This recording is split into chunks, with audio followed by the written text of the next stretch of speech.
എടുത്തോ, എനിക്ക് വേണ്ട.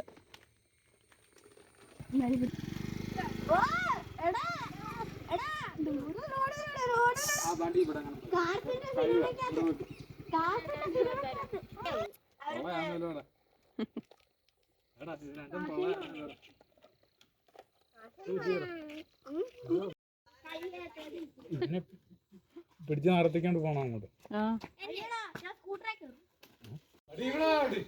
ചെടി ഒരു ആന്റി കൊണ്ട് തന്നതാ മാമിക്ക്. ആ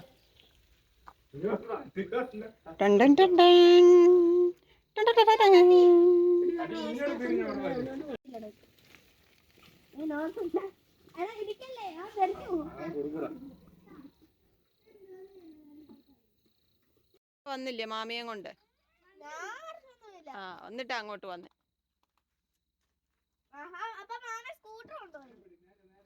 മാമി ഓട്ടോയ്ക്കാക്കളെ.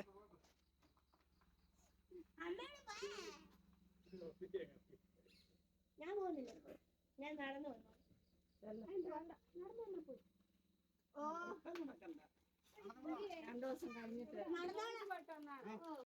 പ്രിയങ്ങളെ, അമ്മക്കിളിയുടെ കൊച്ചു കൊച്ചു വിശേഷങ്ങളിലേക്ക് എല്ലാവർക്കും സ്വാഗതം.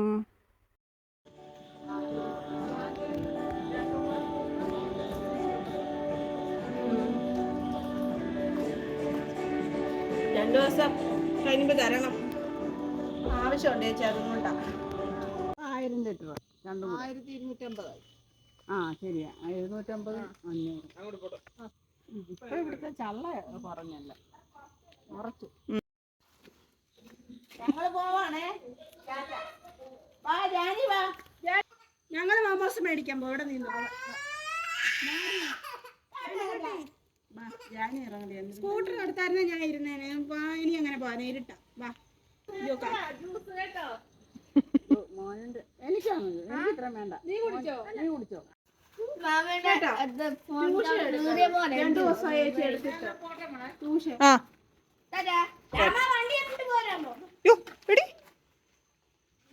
പിടിക്കണേ, വീഴുമെന്ന്. വേണ്ട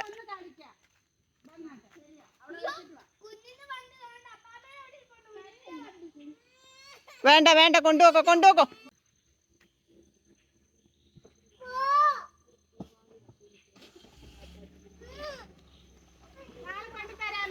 ഇടി കയ്യെ പിടിച്ചോടി, വീഴൂടി അവിടെ. കേട്ടോ, നാളെ കൊണ്ടുവരാമേ. എനിക്കറിയാം കൊണ്ടുവരും.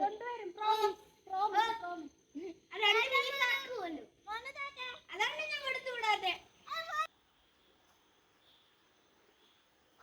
വന്ന് പ്രിയങ്ങളെ, ഇന്നലെ ഞാൻ പറഞ്ഞായിരുന്നു മോനിക്കുട്ടൻ സൈക്കിളിൽ നിന്ന് വീണു. കാഷ്വാലിറ്റി കൊണ്ടുപോയി കാണിച്ചു, എക്സ്റേ എടുത്തു.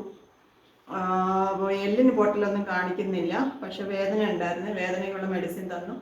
കുറവില്ലെങ്കിൽ ഓർത്തോയെ കാണിക്കാനാണ് പറഞ്ഞത്. എന്നിട്ട് ക്രേപ്പ് ബാൻഡേജ് ചുറ്റി വയ്ക്കാൻ പറഞ്ഞു. രാത്രി ക്രേപ്പ് ബാൻഡേജ് ഒക്കെ ചുറ്റി ഉറങ്ങി. പക്ഷെ കാൽ താഴെ കുത്താൻ പറഞ്ഞിട്ട് ഒട്ടും കുത്താൻ വയ്യായിരുന്നു, വേദനയായിരുന്നു. അപ്പോൾ രാവിലെ ഞാൻ നമ്മുടെ ഇവിടെ ഒരു ഓർത്തോയെ കാണിക്കാൻ വേണ്ടിയിട്ട് കൊണ്ടുപോയി. ഗവൺമെൻറ് ആശുപത്രിയിൽ പോയ അനുഭവം എന്ന് വെച്ചാൽ, ഒരു ഡോക്ടർ എന്ന് പറയുമ്പോൾ നമ്മളൊരു പേഷ്യൻറ്റിനോട് അല്ലെ ഒരു മനുഷ്യരോട് ഒരു പരിഗണന കൊടുക്കുന്ന ആൾക്കാരായിരിക്കണം. ഞാൻ ഈ ഫാർമസിയിൽ ഇത്രയും വർഷം ജോലി ചെയ്ത് ഒരുപാട് ഡോക്ടർമാരോടും മെഡിക്കൽ ഫീൽഡുമായിട്ട് ബന്ധപ്പെട്ട ഒരുപാട് സ്റ്റാഫുകളുമായിട്ട് നമുക്ക് നേരിട്ടും അല്ലാതെയൊക്കെ നമുക്ക് പരിചയമുണ്ട്. ജോലിയോട് ഒരു ആത്മാർത്ഥത, കൂടെ അവരുമായിട്ട് ഇടപഴകുന്ന മനുഷ്യരോട് ഒരു പരിഗണന, ഇതൊന്നും ഇല്ലാത്ത വ്യക്തികൾ എല്ലാ രംഗത്തും ഉള്ള പോലെ ഈ ഫീൽഡിലും ഉണ്ട്. അപ്പോൾ ഇന്നലെ ഞാൻ ചിലപ്പോൾ അങ്ങനെ ഒരു സാധനം അവിടെ ഇരുന്നത് എനിക്ക് ശരിക്കും അവരോട് വെറുപ്പാണ് തോന്നിയത് കേട്ടോ. നമ്മൾ ഈ എമർജൻസി ആയിട്ട് ഈ ഗവൺമെൻറ് ഹോസ്പിറ്റലിലോട്ട് കാഷ്വാലിറ്റിയിലോട്ട് കൊണ്ടു കയറുമ്പോൾ നമ്മൾ ഓർക്കുന്ന എന്തോ, നമ്മുടെ കുഞ്ഞുങ്ങൾക്ക് അല്ലെങ്കിൽ നമ്മൾ കൊണ്ടുചെല്ലുന്ന രോഗികൾക്കൊരു സമാധാനം കിട്ടുമെന്നും കണ്ട് നമ്മൾ അങ്ങോട്ട് കൊണ്ടുചെല്ലുന്നത്. പക്ഷെ അത് കിട്ടാതെ അതിനപ്പുറത്ത് നമുക്ക് കുറച്ച് വിഷമവും കൂടെ തരുമ്പോഴാണ് നമുക്ക് ഈ ദേഷ്യം തോന്നുന്നത്. അപ്പോൾ ഇന്നലെ അങ്ങനെ ഒരു അനുഭവം ഉണ്ടായി. അതുകൊണ്ട് ഞാൻ ഇന്ന് ഗവൺമെൻറ് ഹോസ്പിറ്റലിലോട്ട് കൊണ്ടുപോയില്ല. എല്ലാം കൂടി ഇന്നലെ ആകെപ്പാടെ എനിക്കങ്ങ് വല്ലാത്തൊരു പന്ന ദിവസമായിരുന്നു. നമ്മൾ ഗവൺമെൻറ് ഹോസ്പിറ്റലുകളിൽ നിന്ന് എന്തിനാണ് ആൾക്കാർ ഓടി പ്രൈവറ്റിലേക്ക് പോകുന്നതെന്ന് ചോദിച്ചാൽ ഇത് തന്നെയാണ് കാരണം. അവിടെ കുറച്ചുകൂടെ കെയറിങ് കിട്ടും, അത്ര തന്നെ. കൊണ്ടുപോയി ഡോക്ടറെ കാണിച്ചു. ഡോക്ടർ ഇന്നലെ കാഷ്വാലിറ്റിയിൽ ഞാൻ കൊണ്ടുപോയ കാര്യം പറഞ്ഞു. അപ്പം എക്സ്റേ എടുത്തായിരുന്നു എന്ന് ചോദിച്ചു. ആ എക്സ്റേ ഞാൻ കൊണ്ടുപോയിട്ടുണ്ടായിരുന്നു, അത് കാണിച്ചു. ഡോക്ടർ പറഞ്ഞു എല്ലിനല്ല പൊട്ടൽ, ലിഗമെൻറ്റിനാണ് പൊട്ടൽ, അത് ഓക്കെ ആയി വരണമെന്നുണ്ടെങ്കിൽ പ്ലാസ്റ്റർ ഇടണമെന്ന് പറഞ്ഞു. അങ്ങനെ ഒരാഴ്ച പ്ലാസ്റ്റർ ഇങ്ങനെ ഇപ്പോൾ ഇട്ടിരിക്കുന്നത് പോലെ ഇട്ടിട്ടൊന്ന് ഒരാഴ്ച കഴിഞ്ഞ് വീണ്ടും ചെക്കപ്പിന് കൊണ്ടുവരണം. പിന്നെ 4 ആഴ്ച കണ്ടിന്യൂസ് ഇടണം. അങ്ങനെ മൊത്തത്തിൽ 5 ആഴ്ച പ്ലാസ്റ്റർ ഇട്ട് വയ്ക്കണം എന്ന് പറഞ്ഞു. അതായത് 2 വീലറെ കൊണ്ടുപോയി പിടിച്ചിറക്കാൻ എനിക്ക് പ്രയാസമായതുകൊണ്ട് ഓട്ടോ വിളിച്ച് മോനിക്കുട്ടിനെ കൊണ്ടുപോയി അവിടെ ചെന്ന് പ്ലാസ്റ്റർ ഇട്ടു. മെഡിസിൻ ഉണ്ടായിരുന്നു, അത് വാങ്ങി ഞാൻ മോനിക്കുട്ടിനെ, നമുക്കറിയാവുന്ന ഓട്ടോ ആണ്, ആ ഓട്ടോ വീട്ടിൽ അമ്മയുടെ അടുക്ക കൊണ്ടാക്കി. പിന്നെ ഞാൻ വൈകിട്ട് കുക്കുവിൻ്റെ കൂടെയാണ് ഇങ്ങോട്ട് പോരുന്നത്. അപ്പോൾ മാമിയൊക്കെ ഇങ്ങോട്ട് വന്നതാണ്, ഈ മോനിക്കുട്ടിനെ കാണാൻ വേണ്ടി വന്നതാണ്. അപ്പോൾ ഇന്നത്തെ ദിവസം അങ്ങനെയൊക്കെ ആയിരുന്നു. അതുകൊണ്ട് ഈ അലച്ചിൻ്റേതായിട്ടുള്ള തലവേദനയുണ്ട്. ഞാനിപ്പോൾ കുറച്ച് കറി ഒന്നുമില്ല, കുറച്ച് മീൻ മേടിച്ചിട്ടുണ്ട്, അത് കറി അത് വറുത്തെടുക്കാം എന്ന് വിചാരിച്ചു. മോരിയറിയുണ്ട്, പിന്നെ എന്തെങ്കിലും ഒരു മെഴുക്കുവരട്ടിയോ തോരനോ വെക്കാം എന്നാണ് വിചാരിക്കുന്നത്. അങ്ങനെയൊക്കെയാണ് ഇന്നത്തെ ദിവസം കഴിഞ്ഞു പോയത്. പിന്നെ എൻ്റെ പ്രിയപ്പെട്ട 2-3 ആൾക്കാരെ ഞാൻ ഇന്ന് ഹോസ്പിറ്റലിൽ പോയപ്പോൾ കണ്ടു. ഒന്ന് ഇന്നാണ് ഞാൻ പറഞ്ഞത്, നമ്മുടെ സൗമ്യ, അവിടെ കൊച്ചവളുടെ അമ്മയുടെ റിലേറ്റീവ്സാണ് അവർ. ഞാൻ പറഞ്ഞില്ല, ആ മോള് പ്രഗ്നൻ്റ് ആണ്. അപ്പോൾ ഇന്ന് ചെക്കപ്പിന് വന്നിട്ടുണ്ടായിരുന്നു, ഹോസ്പിറ്റലിൽ വെച്ച് കണ്ടു. മോനിക്കുട്ടന് ചക്കരയുമ്മയൊക്കെ കൊടുത്തിട്ടാണ് പോയത്. ഇന്നലത്തെ വീഡിയോ അവർ കണ്ടായിരുന്നു, മോനിക്കുട്ടന് കാല് വയ്യാന്നുള്ളത്. അപ്പോൾ എൻ്റെ ഇന്നത്തെ ദിവസം ഇങ്ങനെയൊക്കെ ആയിരുന്നു പ്രിയങ്ങളെ. അപ്പോൾ ഞാൻ മോനിക്കുട്ടന് ദേഹം ഒന്ന് തുടയ്ക്കണം, അത് പ്ലാസ്റ്റർ ഇട്ടിരിക്കുന്നത് നനയരുതെന്ന് പറഞ്ഞു. നനഞ്ഞു കഴിഞ്ഞാൽ ഈർപ്പം ചെന്നാൽ ഇങ്ങനെ ഭയങ്കര ചൊറിച്ചിലായിരിക്കും. അങ്ങനെ അതിനകത്ത് ചൊറിച്ചിലൊക്കെ ഉണ്ടായാൽ ഇട്ട് കുത്തുകയൊന്നും ചെയ്യരുതെന്ന് പറഞ്ഞിട്ടുണ്ട്. അപ്പം ദേഹം ഒന്ന് തുടയ്ക്കണം, എന്നിട്ട് എനിക്കൊന്ന് കുളിക്കണം, കുളിച്ചേ വെച്ച് പോയാൽ. ഞാൻ മീൻ അങ്ങ് വെട്ടിയേ, ഇച്ചിരി മസാല വരട്ടി വെക്കുക. വെളുത്തുള്ളി ഇഞ്ചിയൊന്നും അരയ്ക്കുന്നില്ല. സാധാരണ ഞാൻ വെളുത്തുള്ളി ഇഞ്ചിയൊക്കെ ചതച്ചതൊക്കെ ചേർക്കും, ഇന്നിനി എനിക്ക് വയ്യ, ഒന്നും പ്രത്യേകം എടുക്കാനൊന്നും ഒരു ഉഷാറില്ല. മുളക് പൊടി, മല്ലിപ്പൊടി പരത്തി റെഡിയാക്കി വെച്ചിട്ട് ഞാൻ കുളിക്കാൻ പോവാണ്. മോനിക്കുട്ടൻ്റെ ദേഹമൊക്കെ തുടച്ചു അവിടെ ഇരിക്കുന്നു.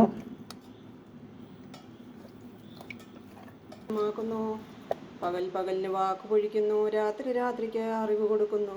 ഭാഷണമില്ല, വാക്കുകളില്ല, ശബ്ദം കേൾപ്പാനുമില്ല. ഭൂമിയിലെല്ലായിടവും അതിൻ്റെ അളവിന് നൂലും ഭൂതലത്തിൻ്റെ അറ്റത്തോളം അതിൻ്റെ വചനങ്ങളും ചെല്ലുന്നു. അവിടെ അവൻ സൂര്യനൊരു ജപമൊക്കെ കഴിഞ്ഞ പ്രിയങ്ങളെ മീൻ മറക്കാൻ അങ്ങോട്ട് വെച്ചിട്ടുണ്ട്.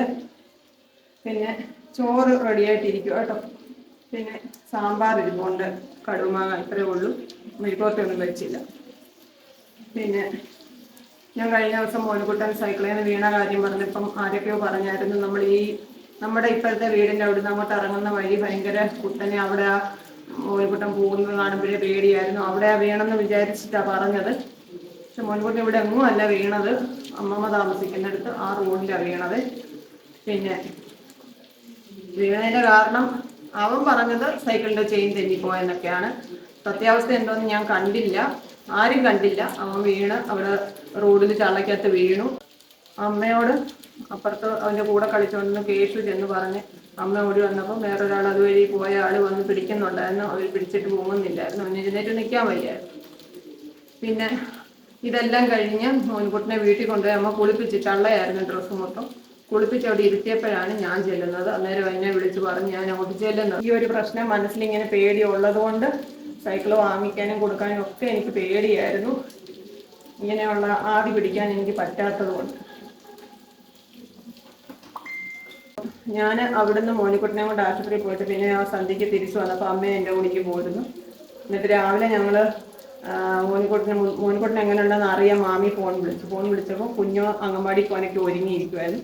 അവൻ ഇങ്ങോട്ട് വരണമെന്നും പറഞ്ഞ് പിന്നെ വഴക്കിട്ട് രാവിലെ മാമിനിവിടെ കൊണ്ടുവിട്ടിട്ട് പോയതാണ്.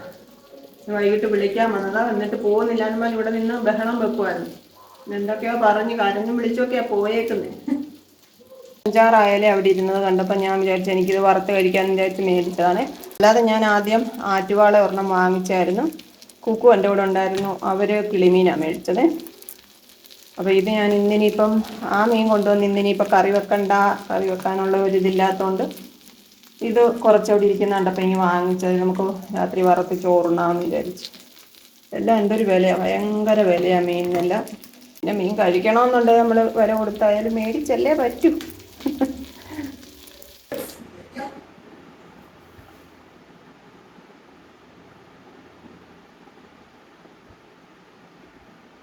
ഞാൻ രാവിലെ ഹോസ്പിറ്റലിൽ കൊണ്ടുപോയി, കാലൊക്കെ പ്ലാസ്റ്റർ ഇട്ട് ഞാൻ തിരിച്ച് വീട്ടിൽ ഓട്ടോയിലാണ് പോയത്. അല്ലെങ്കിൽ ഈ 2 വീലറിൽ എങ്ങനെയും കയറിയാലും അവിടെ ചെന്ന് എങ്ങനെ ഇറക്കും, തിരിച്ചിറക്കാനൊരു കെൽപ്പുള്ള ആൾ വേണ്ടേ. അതുകൊണ്ട് ഞാൻ ഓട്ടോയിൽ കൊണ്ടുപോയി ഓട്ടോയിൽ തന്നെ തിരിച്ച് എല്ലാം കഴിഞ്ഞ് വീട്ടിലെത്തിച്ച്. വൈകിട്ട് ഞാൻ ജോലിയും കഴിഞ്ഞ് വന്നപ്പോൾ ഉണ്ടല്ലോ ഒരാൾ റോഡിലിരിക്കുന്നു, കസേരയൊക്കെ ഇട്ട് വിശാലമായിട്ട് ഇരിക്കുക കേട്ടോ. എന്താണെന്നറിയോ, കൂട്ടുകാർ 2 പേരും സൈക്കിൾ ഓടിക്കാൻ വന്ന്. അപ്പൊ അത് കാണാൻ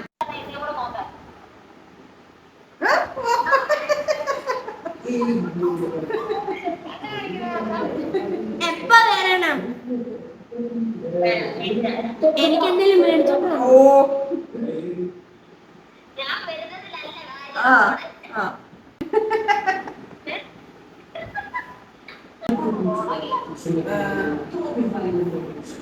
കൊച്ചളേച്ചി എന്റെ ഈ ഫോണിലൊന്നും വിളിച്ചോന്നില്ല, ചുമ്മാ പറയാം. ഉറങ്ങാൻ കിടക്കുവാണോ?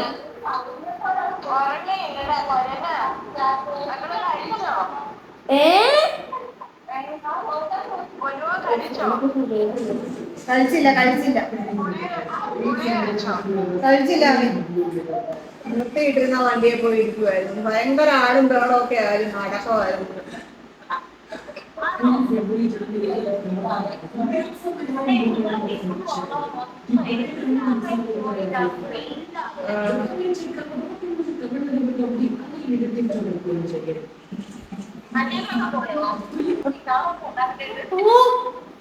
ഒരാഴ്ച 1 മാസം വീട്ടിൽ ഇരുന്ന് കഴിയുമ്പോ കണ്ടോ ഇതിന്റെ പാത്തരട്ടിയായിരിക്കും കുടഭാഗം പോലെ.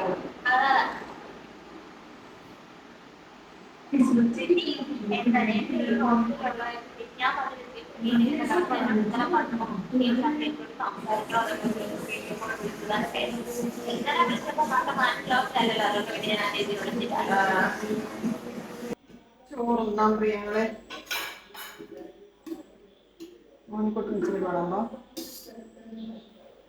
ഇന്നലെ ഇന്ന് വെളുപ്പിനെ എന്തോന്നും ഒരു ആക്സിഡന്റ് ഉണ്ടായി. അത് കൊച്ചുകളുടെ കൂടെ പഠിച്ച ഒരു കുട്ടി ഉണ്ടായിരുന്നു. അത് 2 പേരുണ്ടായിരുന്നു, 2 പത്തനംതിട്ടക്കാർ കേട്ടോ. ഇവിടെ വെച്ചല്ല.